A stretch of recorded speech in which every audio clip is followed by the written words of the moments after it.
Lagos has found his heartbeat. I hear your heartbeat to the beat of the drums. The new sound of urban Lagos. Wale, Meek Mill and French Montana with Acting Up on the Beat 99.9 FM. It is a minute after midday, and guess who we have in the studio? Yeah. It has been a long time coming. We've been waiting for you for a long time. I've been waiting on y'all too. But you're finally here. Yeah. Wale, how are you doing today? Great, fantastic. It's wonderful. Okay, so many questions. The minute I told our listeners that you were in the studio, we just got flooded with questions. So are you ready to take on the questions? Get it. Okay, first off, this is your first time in Nigeria, right? Yeah. Why has it been so long? You know, I grew up poor. You know what I'm saying? Like when we lived in DC and then we lived in the projects, and we lived in Maryland, we lived in the projects. Like getting a ticket to Nigeria, It's not cheap, is it? $20,000 income yearly. You know what I'm saying? For my family, that wasn't really, you know. And then by the time we started getting money, like, you know, I'm a knucklehead, a 14-year-old, 15-year-old with a decent job. I'm not gonna save up to go to Nigeria. You know what I'm saying? That's just not how I was thinking when I was at that age. And then I was in college. You know, the money tight right then. And then, you know, I get this record deal when I dropped out of school. Then you running around so much, you don't even know. You know, you don't have time to barely even see your own parents at home. So, yeah. You know, it took some time, but I'm here now. So you got here, when did you get here? Was it yesterday or the day before? Day before yesterday. How has it been so far? I'm just observing. You know, a lot of people say that I'm quiet. A culture shock? I'm just looking at I'm taking like mental pictures, like, you know, like I'll just go places and I don't really say nothing. But I'm looking at everything. Like, it's different because I've been to so many countries, but like, this is like my people. This is like my whole family is from here. My whole entire family. There's no Americans. There's no anything in my family. So I'm looking at everything, looking around everything, listening to the slang, listening to how people wear their shoes, looking at the architecture of the buildings, everything. Okay, so what has been the most interesting observation you've made so far? That it's really, I mean, I might be reading it wrong, but it's like every time we get food, it's never African food. It's like always Italian. Like I think the Nigerian people of Lagos have a thing for Italian food. Well, I think maybe they're not taking... Or Oriental food. Yeah, they probably need to take you to a few more places, Chase Guy. Yes, do you know what a booker is? We still looking around. We haven't gone to the same place twice, but, you know, I'm looking... But do you know what a booker is? What's that? It's basically... Okay, maybe you shouldn't go for that one, actually. Because it's a place like, a very small place. It tends to be like on the street or something where you can get some food, but good Nigerian food.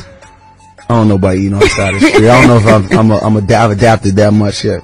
So there's some precautions that my doctor gave me before I came out here. However, I need to go get some more Nigerian food, like from a restaurant. Okay, so have you tried Nigerian food before? I mean, I grew up on it. That's all I still eat it to this day. What's your favorite dish? Any type of rice. Jollof rice, fried rice. Regular rice, stew, anything. Any kind of rice, though. Okay, alright. Don't worry, we'll hook you up. Right. First things first. I need some meat pie, too. And like, you need some meat pie? Yeah. Oh. Like the real good crust. Don't let them get you meat pie in traffic. Why? Don't do that. Don't worry. I think for now, maybe when you come back, you can like eat food that you can buy in traffic. But right now, I'd say just be careful. Okay. Yeah. First things first. Which state are you from? That's the first question that came up. I'm from the capital of the United States, Washington D.C. Oh no, which Nigerian state? Oh, Ondo State. Ondo State. Yeah. Okay. All right. That's very nice. Lots of different questions here. First things first, let us talk about why you are actually here. Okay. You are here for the Johnny Walker show happening on Saturday, right? Yeah. Okay. So tell us a bit more about that. What can we expect? Well, you know, this is going to be my first time touching the stage out here, so I'm excited about that. And then, I can't honestly say that I'm here just for that, though. I've been doing a lot of stuff and just meeting up with people and I saw some pictures. Saw my uncle and my aunt yesterday. I was in the studio with some new friends yesterday. From Jazzy, the band, I saw quite a few. Exactly, Olamide and all of them. So, you know, I'm enjoying it first and foremost. And then, you know, I do have a Johnny Walker event, and I've been building with them and talking about different things that we could do for the country. Okay. Fantastic. Well, we were expecting you last week? Yeah. I was at the airport with a flag and everything. I was at the airport too. You know, without a ticket. With a basket of meat pies and everything, and you know, and we just waited and waited and waited. What happened? It was crazy because I was at the I was at the airport in the States, and it's not an easy thing for me to maneuver in I'm kind of famous, so I gotta be low key and I gotta move like a ninja at the airport. But we got there and then we gave our names to the lady. Like, we don't have any tickets booked for you. So you didn't have any those tickets promoters were telling us a whole lot of other things. So there was but it had nothing to do with Ice Prince. Honestly, I think somebody took his money in it all. Wow. But I don't want to put all their stuff out there. But it's just a lot of, I defend a lot of the promoters in the States. Yeah. Because there's a connotation behind doing a show in Nigeria that's kind of like, in the States are like, oh, they might not do this, or something might go wrong, or or the agents in the States be like, oh, there's always a problem when you booking in Africa, and I'm like, nah, man, it's all good. Like, what I'm saying? There's probably people that just gotta get their money right, whatever. So, we got to the airport, no tickets. Called, no tickets. Oh no. They didn't even book us a flight. But you and Ice are cool now. You guys have spoken. And, it never was an Ice. It was promoters. He's a rapper. He don't have nothing to do with that. Okay. All right. So let us talk about you and your career. When did it all start? When did you actually get into music? And having Nigerian parents, of course, I can't imagine. When you said to them, "Mom, Dad, I'm going to get into music," they were like, "Oh, great." Yeah, of course. What do they want you to be? It's always the accountant, doctor, lawyer. Always accountant, a doctor, a lawyer. So how did it happen? Watch Cosby Show when they get to the country. I always been involved in music. I used to mess around with the drums. I used to DJ when I was like 15. But I was always into it. I played in little bands here and there growing up. Rapping with bands. But it's one of them things that I was so troublesome as a child that they were just happy I wasn't in jail. I was just happy, so it was like, all right, well, I tried playing ball in school, and I kept getting put out of school. But then as I started getting this notoriety in DC for this rap music, and I just kept going, and it just like took off. Like, there's never been anybody who did it like that. Okay. All right. Let me just go back a little bit. You said you kept getting into trouble, and that your parents were just happy you didn't end up in jail. What's the worst thing you've done? What's the thing that you got into the most trouble for? It was fights. It was really all fights. Just different varieties of fights. Okay. All right. As a Nigerian, full 100% Nigerian in America in the mid 90s. When kids is making fun of you, and your parents pick you up in the natives and all that other stuff. Like, you gotta defend yourself a lot. It ain't really easy, you the butt of a lot of jokes in the States at that time, you know what I'm saying, when there was really not that like pride and like being African. I took the pride. I always had the pride, so I was fighting a lot. I was, So you were never embarrassed and everything? I wasn't embarrassed. It was just more like it turned into like a chip on my shoulder though. Oh, okay. It's like, long first name, long last name, and the first day of school the teacher's like, I said, it's not that hard to say, oh, Wale, Miss Johnson.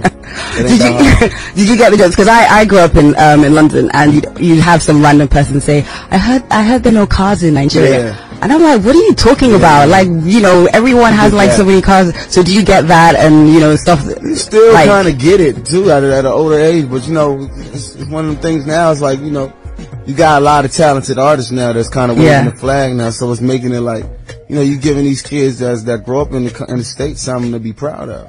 A lot of them look up to me because it's like, they ain't had no, you got the Super Eagles who may or may not play to the best of their ability night in and night out, and you don't really have nothing else to be like. You had a Akeem Olajuwon, but like, a lot of these kids now, they grow up looking at me like, okay, yeah, I'm Nigerian, I'm proud of it. So do you think it's actually now cool to be Nigerian? It was always cool to be Nigerian. But generally, to the world, maybe I'm giving them away something to be like, yeah, I'm one of those. I'm like him. He's like me. Okay. All right. So we're in Nigeria. Of course, we love, the music industry and everything. But what is the perception? When you're in DC or in New York, when you talk about the Nigerian music industry and Nigerian artists, what do people think? It's accepted. It's definitely accepted now. Like, it's for me in a technical aspect. Like, you got Nigerian and you got the UK scene. To me, personally, this is my personal opinion, I feel like the rappers in Nigeria have a better like cadence and delivery and like technically better rappers. They absorb the hip hop culture. Whereas London is just like, you know, the production and things are more advanced over there. You know what I'm saying? But you got guys like Tiny Temper, you know, and you got guys like Wizkid who make pop music and who make these big world records and stuff like that. And then you got guys that's kind of underground hard artists like Olamide and Ice Prince and stuff like that. So it's like, it's balanced. It's balanced. And I think it's only a matter of time. You know, within the next 2-3 years, it's gonna cross over in the States. I strongly believe that. Because there's so many American-born Nigerians in the States that are trying to get more in touch with their culture now. Yeah. There are a lot of us everywhere, right? We deep. Yeah. So who are your favorite Nigerian artists? I like Nato. I like Ice Prince. I like Olamide. I heard his album yesterday. Dope. Wizkid. Wizkid has more of a traditional, like, you could hear the direct influence of KSA and like those guys, and but it's still like a young and Stella as well. Yeah, and everything, exactly. So, you know, I kind of favored his music. You know, the melodies and stuff are things that remind me of like a nostalgic Nigerian juju era and all that other stuff. Okay. So when you started getting in touch with, you know, the Nigerian music scene, when you started hearing a few songs, which artists were you like, oh my goodness, I need to work with this person? Well, it's one of those things, like, it's always been, I've been down to work with everybody, you know, but it's like, it's almost a standoff sometimes, like, nobody wanted to ask me, and I didn't want to be the first one to ask, like, it was just kind of breaking the ice. Now that the ice has been broken, I've worked with so many now, and I'm going to continue to work with them. Alright, fantastic. What about the female artists? I got to ask you about that one. I haven't really been exposed to many of the female artists. I've heard a couple of things hearsay. I mean, in hearsay and stuff like that, but I haven't been exposed to too many female artists. I got to chill with DJ Cuppy the other day. Yeah. She's a dope producer. I like her work. Okay. All right. I'm going to give you like you know, you got Low, you got Tiwa Savage, Amami YJ, Miss J, so many more. You know what I'm going to do? I'm going to play you a few songs. Yep. And then you can just, you know, decide which one you like. Lots of questions still coming in. A lot of people are saying, yes, I love meat pie too. So they feel they kind of have that connection with you. We need to talk about your record label. You said you started, you said you dropped out of, was it college, university? Yeah. So exactly when did that happen? Had you just started, or were you almost at the end? I was there for like 2.5 years, and you know. What were you studying? Girls. I was doing communications. You know, I was playing American football, and you know, but I was always making music though, like in my dorm room or like, you know, wherever I could. So I left school, and I was still making music, and then things just kept happening. Like things kept happening that let me know, like, I gotta keep doing this. You know, like it's such a long shot though, because where I'm from, you got a better chance to make it out of